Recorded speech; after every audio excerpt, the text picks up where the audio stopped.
Hello বন্ধুরা, তোমরা যারা কমেন্ট করছো দিদি ব্লাউজে কাপ জয়েন্ট করার পর কাপটা উল্টো হয়ে যাচ্ছে, ঠিকভাবে জয়েন্ট হচ্ছে না, আজকের ভিডিওটা তাদের জন্য। তো দেখো বন্ধুরা, এখানে কাপের মাপের থেকেও এক্সট্রা 1 ইঞ্চ পরিমাণে আমি আস্তারের পিস কেটে নিয়েছি রাউন্ডে। তোমরা এখানে 1.5 ইঞ্চ পর্যন্ত এক্সট্রা মার্জিন নিতে পারো। আমার এখানে কানাতে হালকা পরিমাণ কাপড় কম এসেছিল, সেই জন্য 1.5 ইঞ্চ মাপ বললাম। তো দেখো, কাপের সাথে মানে কাপের ওপরের ভাগটাতে আমি এইভাবে আস্তারটিকে রেখে কানাটিকে ঘুরিয়ে জয়েন্ট সেলাই দিয়ে নিচ্ছি। তো কাপড়ের কানাটিকে কিন্তু আঙুল দিয়ে হালকা হালকা করে টেনে টেনে আমি সেলাই করছি।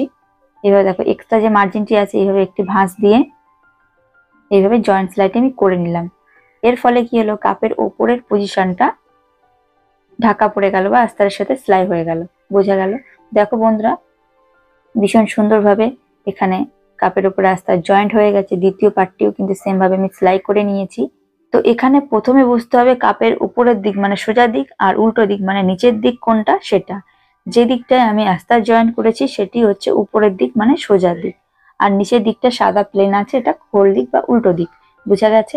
তো বন্ধুরা দেখো, আমি আস্তারের সাথে ব্লাউজের গলার রাউন্ডটিকে আগে সেলাই করে রেখেছিলাম। এরপরে মেন পিসটিকে মানে ব্লাউজের কাপড়টিকে উপরের দিকে উল্টো করে রাখলাম আর আস্তারটিকে নিচে রেখেছি। রাখার পরে কাপের মিডিল পয়েন্টটিকে এইভাবে ডবল ভাঁজে ভাঁজ দিয়ে বা 4 ভাঁজে ভাঁজ করে মিডিল পয়েন্টে দাগ দিয়ে নেব। দুটি কাপে দেখো, দুটি সাইডে কিন্তু আমি মিডিল পয়েন্টে এইভাবে চকের দাগ দিয়ে নিলাম। এরপরে দেখো, কাপের এখানটা একটু ভাঁজের যে কাপড়টি আছে এইভাবে জয়েন্ট করব। তার জন্য উপরের দিক থেকে আঙুল দিয়ে চাপ দিলাম, চাপ দিয়ে কাপটিকে উল্টো করলাম। আর এখানে আস্তারের পাটে দেখো, এটি হচ্ছে বেস পয়েন্ট। এই বেস পয়েন্টের সাথে কাপের মিডিল পয়েন্টটিকে মিলিয়ে এইভাবে কাপের যে মাঝ বরাবর দাগ দিয়েছিলাম সেই পয়েন্টটি এবং বেস পয়েন্টটিকে মিলিয়ে মাঝখান থেকে নিচের দিকে টানা একটি জয়েন্ট সেলাই এইভাবে দিয়ে নিলাম। আর এখানে প্রিন্সেস কাটের জয়েন্টের যে মার্জিনটি আছে, দুটি মার্জিন দুই সাইডে রেখে এইভাবে আমরা কাপ জয়েন্ট করব। আশা করি বুঝতে পেরেছো। দেখো, ভীষণ সুন্দরভাবে কাপ জয়েন্ট হয়ে গেল। দ্বিতীয় কাপটিকে হাত দিয়ে উপরের দিক থেকে চাপ দিয়ে বেস পয়েন্ট এবং কাপের মিডিল পয়েন্ট মিলিয়ে মাঝ বরাবর টানা একটি সেলাই দিয়ে দিলাম। দেখো, ভীষণ সুন্দরভাবে কাপ জয়েন্ট হয়ে গেছে। এখানে কিন্তু আমি সিঙ্গেল আস্তার ইউজ করেছি এবং কাপের সাথে আস্তারের টুকরো কেটে এইভাবে রাউন্ড করে সেলাই করেছি। বুঝে গেছে বন্ধুরা, যখন কাপড় কম থাকে তখন আমরা এইভাবে কাপের জন্য আস্তার জয়েন্ট করে সেলাই করে থাকি।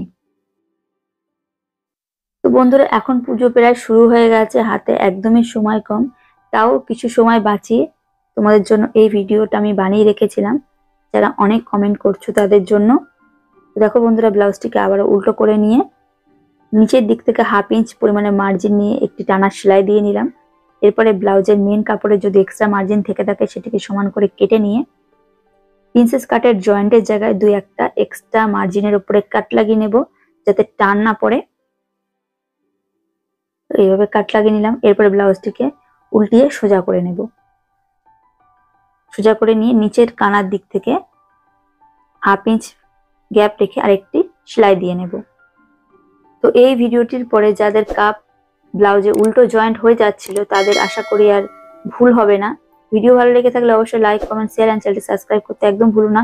আজকে এই ভিডিওটা এখানে শেষ করছি। Thank you so much. সবাই সুস্থ থাকো, ভালো থাকো, টাটা।